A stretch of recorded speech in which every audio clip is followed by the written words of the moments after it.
Assalamualaikum warahmatullahi wabarakatuh dan selamat siang semuanya.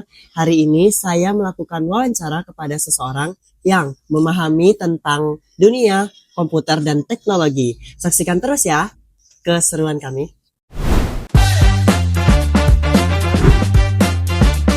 Welcome to Mini Talk at Fauzi Space.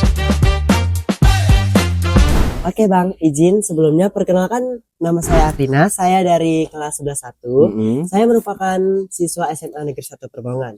Mohon maaf ya Bang, mengganggu waktu sebentar. Di sini saya melakukan wawancara untuk tugas mata pelajaran informatika yang dibimbing oleh Pak Marsudi. Yaitu wawancaranya mengenai perkembangan dunia komputer dan teknologi digital. Sebelumnya, Abang boleh perkenalkan diri dulu. Nama Abang siapa, jurusan kuliah yang Abang tempuh, atau bidang usaha yang Abang jalani saat ini? Oke, nama saya Muhammad Fauzi. Saya lulusan sarjana komputer dari sistem informasi. Nah, untuk pekerjaan Abang itu ini di dunia counter. Sekaligus kita merupakan kreator dari undangan digital. Wow, keren sekali ya guys. Wow. Oke, baik Bang. Di sini saya memiliki beberapa pertanyaan. Oke, Apakah Abang bersedia untuk menjawabnya? saya bersedia. Oke guys, kita mulai pertanyaan pertama. Pertanyaan pertama. Oke guys, kita mulai pertanyaan pertama. Pertanyaan pertama. Pertanyaan. Astagfirullahaladzim. Oke guys, kita mulai pertanyaan pertama, Iya. yaitu seberapa besar sih dampak dan manfaat teknologi? Nanti dipotong ya Pak. Oke, 1, 2, 3, action. Kita mulai pertanyaan pertama, yaitu seberapa besar sih dampak dan manfaat perkembangan teknologi informatika dalam mendukung pekerjaan Abang sehari-hari? Oke. Berbicara dampak dan manfaat teknologi di zaman sekarang ini itu sangat luar biasa sekali berkembangnya, pesat malah kan.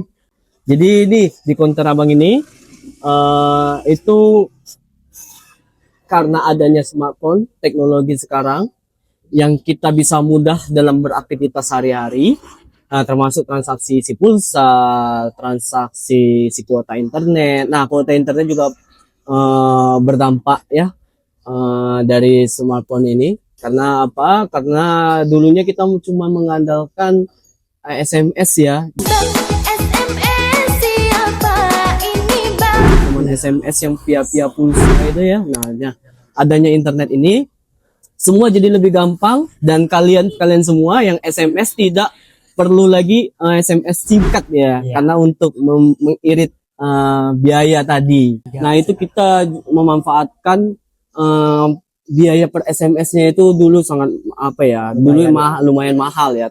Nah, sekarang perkembangan semakin pesat, semakin maju, adanya internet tadi, kita jadi tidak begitu memperhatikan biaya karena udah luar biasa. Bahkan udah ada video call ya kan, dulu hanya telepon aja ya kan, telepon melalui suara.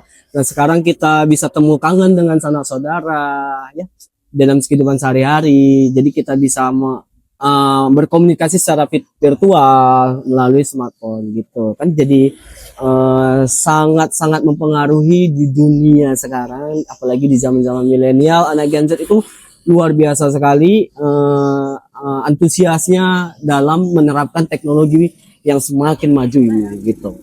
Kita lanjut ke pertanyaan kedua, yaitu apa perangkat teknologi utama yang paling banyak melibatkan transaksi antara penjual dan pelanggan di sini, Pak? Kita juga sudah tahu jawabannya. Yang paling besar teknologi yang berpengaruh itu adalah smartphone, ya, handphone.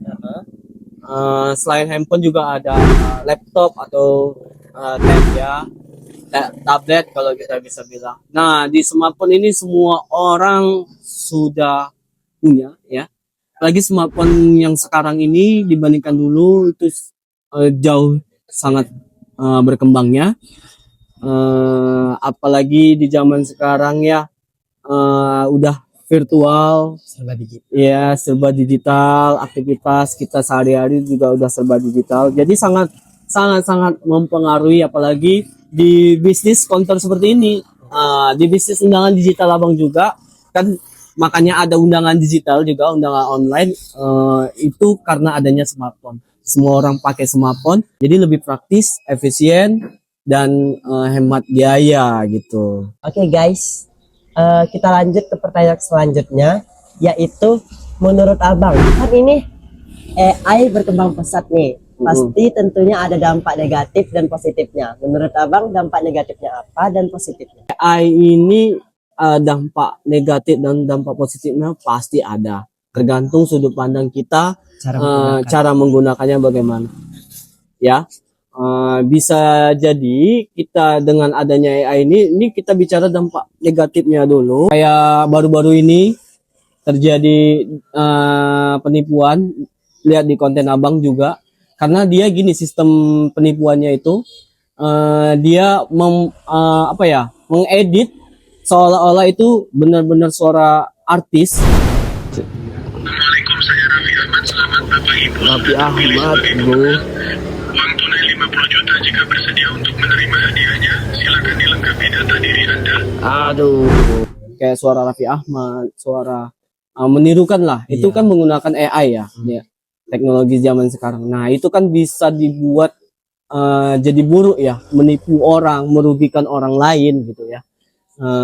Jadi seakan-akan dia itu memang benar-benar dari artis tersebut, padahal kan bohong ya, penipuan untuk semata-mata untuk mengelabui si korban tadi. Penipuan yang baru-baru ini terjadi, dia modusnya itu memberikan giveaway di Facebook, yang sering banyak penipuan-penipuan seperti itu di medsos Facebook. Nah, tolong Meta juga perhatikan liar ya, konten-konten liar yang membuat kita juga semua menjadi tergiur gitu kan, terpancing untuk menuju ke sana. Bahkan ada tuh memang informasi-informasi hoax, modus penipuan yang disengaja disusun oleh si penipu ini untuk mengelabui kita. Dia memberikan giveaway dengan catatan, nah ini modus ini, dengan catatan dia harus ada biaya administrasi gitu 350.000 agar hadiah itu sampai di penerima. Oh enggak, saya kirim bisa Pak. Ini saya tanya, katanya siap tidak untuk menyelesaikan 350-nya. Itu bohong ya. Nah, ini sekali lagi kita tekankan melalui konten ini di Minute Talk ini, apa tidak ada giveaway ya, atau yang membuat kita tergiur, itu dasarnya itu kita harus mengirim uang gitu, memberikan kontribusi. Nggak ada namanya sejarah hadiah atau apa, itu kita yang memberikan ya, karena ya itulah modus mereka, mau uang administrasi modusnya, atau mau uang ongkir ya, hadiah tadi agar sampai ke kita. Nah, inilah dampak negatif dari teknologi yang sangat berkembang pesat ini. Jadi untuk kalian atau ibu-ibu, emak-emak Facebook ya, agak diperhatikan lagi. Banyak yang berseliweran secara liar, penipuan-penipuan semacam ini yang merugikan kita semua tentunya. Nah, baru-baru ini juga ada tuh ya, hati-hati juga, karena dia memanfaatkan event kemerdekaan Republik Indonesia yang ke-81. Kalian pun pasti ada salah satu dari kalian yang menerima pesan secara ini ya, terus menerus ya, apa pesan terusan ya? Iya, berkali-kali. Iya, berkali-kali diteruskan agar supaya mendapatkan paket gratis 81 GB dari Telkomsel. Nah, inilah dampak negatif yang yang sengaja dilakukan oleh oknum agar untuk merugikan orang lain. Nah, 81 GB gratis itu hoax.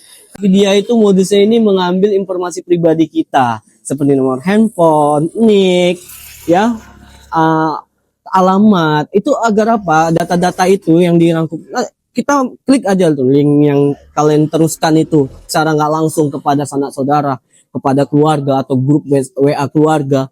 Nah, diklik di situ udah saya juga lihat di situ dia ada semacam form pengisian data diri. Nah, disitulah modusnya dia untuk mengumpulkan informasi data pribadi kita. Si penipu ini jadi tahu data kita.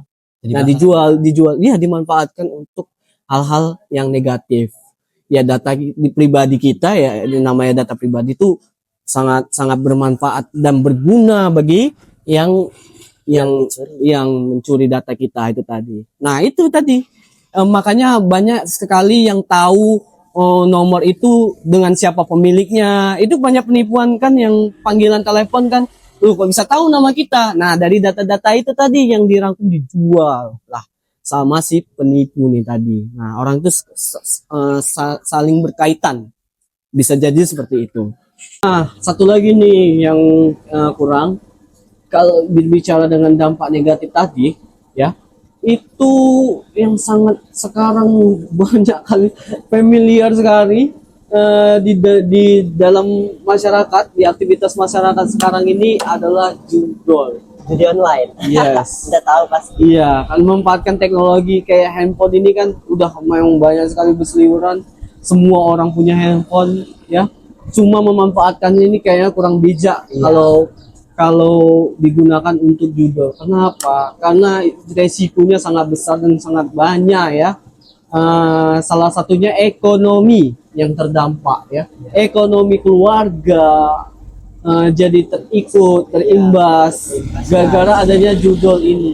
Memang dia membuat kita tuh semacam seperti mengharapkan ya. Itu sama kayak penipuan pemberian hadiah hari, mengharapkan kita dapat hadiah sama dengan adanya judul ini. Pola algoritmanya itu udah ditentukan sama si barang itu. Udah gimana ya? Ya karena sistem Ya dipancing dulu dia seneng. Memang iya ada menangnya. Cuman kalau kita kalkulasikan tetap aturannya adalah bandar yang menang. Ya. Adalah bandar yang menang. Jadi jangan sampai kita terjerumus sama yang namanya judul. Jadi hati-hati ya guys. Betul. Resikonya ekonomi. Jadi kalau mau ekonomi kita itu hidupnya susah, miskin, ya silahkan aja main. Iya. Ya. Terserah ya guys. Terserah. Itu kembali lagi ke Kita masing-masing. Jadi harus tapi intinya adalah kita bakal rugi besar. Ya. Bukan hanya ekonomi, keluarga, hubungan kita juga kurang harmonis nantinya. Karena faktor apa ya? Karena kurang mampu gitu ya. Ataupun banyak cinta. Iya. Banyak juga yang bisa kita katakan karena ekonomi keluarga retak, keluarga hancur. Kenapa? Karena judi kita itu yang kita nggak kita kontrol kuat jadinya. Lebih besar ambisi kita di situ untuk mengharapkan sesuatu yang hadiah yang lebih gede. Nggak ada apa judul itu yang membuat kita itu menjadi kaya. Nggak ada. Sama sekali nggak ada. Intinya adalah aturan dari algoritma yang disusun oleh mereka adalah bandar tetap menjadi pemenangnya. Ya, nah, itu deh. Karena algoritma itu ya kita buat sistemnya gini sih. Kita depo kecil tapi sering ya, tapi dapat juga ada. Itu kalau kita kalkulasikan kumpulkan modal kita yang lebih besar. Maka jangan sampai kita terdistract atau tersugesti dengan modal kita. Kita ini misalnya mereka untuk melakukan deposit 50.000 tapi menangnya 100.000. Yang dibicarakan modalnya yang saat itu aja, belum yang sebelumnya. Nah, itu ke distract dalam pikiran orang itu adalah orang itu tetap untung gitu. Oknum itu tetap untung dari judul tadi. Ya, itu sangat-sangat tidak masuk akal, dan jangan pikirkan waktu saat kalian modal menang aja, tapi sebelumnya kan ada kalanya. Iya, harus dikalkulasikan, harus pinter ya. Pinter kita dalam hitung-hitungan gitu. Oke, jadi buat kalian hati-hati lah sama teknologi sekarang. Marah-marahnya teknologi. Apalagi ya kan disalahgunakan. Ah. Hati-hati lah ya kan. Jadi untuk menerapkan teknologi ini, smartphone maupun AI ya. Nah, AI juga dampak negatifnya nih.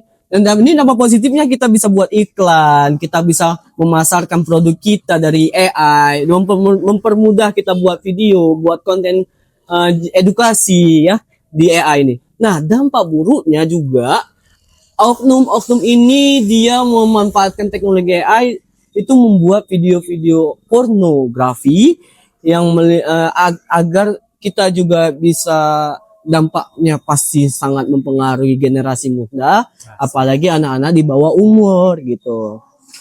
Jadi untuk sekarang ini tergantung bola apinya yang kita gunakan ini baik atau buruknya.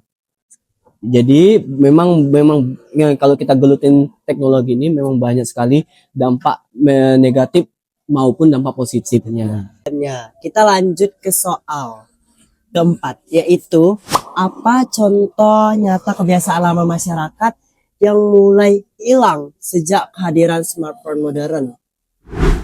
Oke, kebiasaan lama masyarakat yang mulai hilang karena ada teknologi ini. Kita tahu ya bahwasannya kita nonton film dulu menggunakan kaset DVD, kaset CD ya. Dengar lagi. Dengar radio apa?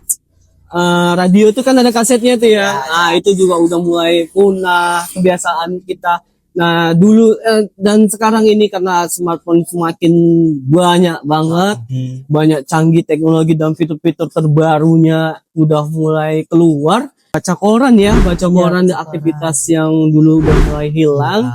Dulu bapak-bapak ngopi di depan teras baca koran ya dengan santai pagi-pagi, udah sekarang megang handphone ya untuk mengetahui informasi berita di luar sana. Jujur ini sangat baik sih. Kenapa sangat baik? Walaupun selain mengurangi limbah kertas ya kita bisa mengakses informasi dengan cepat karena adanya teknologi. Jadi kayak terjadi di luar sana, di dunia bahkan kita juga tahu informasi berita terkininya melalui teknologi. Kan juga bagus ya untuk perkembangan kita gitu ya dalam berkehidupan sehari-hari ini gitu. Oke guys, itu jawaban dari Abang. Lanjut kita ke pertanyaan 5, yaitu mengapa generasi muda diwajibkan untuk terus beradaptasi pada teknologi baru dan tidak boleh gaptek atau stuck pada teknologi lama, Bang? Ya, itu pasti wajib ya. Iya sih. Bagi generasi muda, karena apa? Jangan sampai ketinggalan dengan negara lain. Nah, negara lain tuh sibuk dia buat jetpack atau mobil terbang ya kan, sibuk ya dengan aktivitas membuat karya-karya baru, produksi teknologi baru. Kenapa diwajibkan? Sangat diwajibkan karena agar kita itu nggak ketinggalan zaman. Karena kalau gaptek juga menyulitkan kita ya. Contohnya apa? Contohnya kalau kita misalnya mengirim uang gitu ya, apalagi kita udah zaman pakai pembayaran kris ya. Nah, ini jangan salah ya. Juga banyak sekali yang belum bisa membayar melalui kris gitu ya, atau belum ngerti padahal kan cuman scan aja scan gitu. aja Nah, itu bukan berarti dia salah atau tidak. Itu berarti cara penerapan teknologinya itu belum merata gitu. Nah, dengan cara apa biar supaya merata? Nah, kita nih generasi muda, milenial, kaum Gen Z, kaum Gen Alpha yang menerapkannya agar bisa merata gitu ke masyarakat. Jadi lebih mudah gitu kan dalam menggunakannya. Melalui teknologi ini juga kita bisa mendapatkan penghasilan ya. Jadi kita bisa nggak ketinggalan zaman lagi, dan kita tidak ragu lagi atau canggung menggunakannya. Maka dari mungkin tahun depan juga teknologi semakin maju. Dulunya handphone kita pakai tombol ya, menggunakan tombol-tombol, sekarang udah layar sentuh. Jadi kita nggak canggung lagi kan menggunakannya. Nah, gitu juga dengan masa depan nanti. VR ya, teknologi VR itu juga bisa secara virtual. Jadi kita untuk berkomunikasi secara di dunia fiksi ya kayaknya. Hanya untuk menggunakan teknologi aja gitu di VR itu tadi ya, secara visual gitu, visual melalui teknologi kan juga luar biasa ya teknologi ini yang dikemas agar kita itu kenapa jangan sampai gaptek, karena untuk di luar sana di tahun-tahun berikutnya kita nggak tahu teknologi macam apa yang nanti akan datang di kehidupan kita ya. Jadi untuk itu juga agar supaya kita itu mudah dalam pekerjaan. Oke guys, lanjut ke soal terakhir nih, Soal yaitu terakhir. apa arti ilmu informatika menurut pemahaman abang sendiri yang juga bergerak di bidang platform digital? Ilmu informatika itu kita tahu itu adalah ilmu yang mempelajari untuk mengolah sebuah informasi ya. Kayak ini platform loker tuh. Nah, lowongan kerja. Di situ kan dibutuhkan informasi ya. Nah, itulah makanya disebar melalui akun media sosial. Nah, itu sangat berpengaruh kan untuk menerapkannya. Nah, untuk platform digital seperti yang sekarang abang kelola ini, kayak undangan digital atau undangan website, itu dengan cara pelanggan abang gitu kan, untuk memberitahukan hajatnya gitu ya, acara beliau, acara customer abang kepada tamu-tamunya nanti jadi lebih mudah gitu ya, lebih hemat biaya tentunya juga customer abang gitu. Nah, itu tadi untuk dalam platform digital abang yang diterapkan teknologi informasi itu tadi seperti itu. Jadi dia untuk menyampaikan informasi acaranya, apa hajatnya untuk tamu-tamu nanti. Jadi kan sangat berguna ya teknologi ini bagi khususnya itu di kehidupan abang seharian. Apalagi kita bisa membuat penghasilan tersendiri dari teknologi itu memang sangat top sekali. Berarti dia itu menerapkan teknologi itu dengan baik dan bijak gitu ya. Dari yang penipuan 81 GB gratis tadi atau semacam scammer gitu ya. Nah, itu kita caranya untuk mengetahuinya bagaimana bahwasanya itu hoax atau tidak. Nah, banyak cara. Kita akses Google Lens namanya. Nah, dari Google Lens kita cek di situ. Pasti informasi yang diberikan itu untuk mengetahui itu berita hoax atau tidak. Ya kita screenshot itu tadi, terus kita akses Google Lens. Nah, iya itu secara informasi yang diberikan di Google itu keluar dengan bahwasannya itu memang benar-benar hoax. Kayak umroh yang dijanjikan murah ya, dengan biaya murah, itu di belakangan ini terjadi di khususnya perbohongan ini ada loh ya, ada dari media sosial mana ya, Facebook kayaknya, mak-mak Facebook itu ya, mengetahui umroh itu biayanya murah, hanya 3 juta 5 juta. Itu menurut ya pengakuan dari pelanggan abang yang datang kemari gitu, ada umroh murah 3 juta 5 juta gitu, sedangkan tiketnya aja berapa ke sana, ke Jeddah sana ya, ke Mekah sana. Kita harus juga bisa secara berpikir logis. Jadi jangan karena kita terpancing, terdistract, tergiur ya, karena murahnya gitu, tapi logikanya, kecuali memang pemerintah ya mengadakan event terus secara simbolik mengadakan papan umroh gitu, itu benar tahu sumbernya dari mana. Nah, kalau media sosial ini atau dari mulut-mulut lain yang kan bisa jadi penipuan gitu ya. Oke guys, cukup di situ saja wawancara kita hari ini. Dan saya akhiri dengan Assalamualaikum warahmatullahi wabarakatuh. And next video, see you guys. Dadah. Dadah.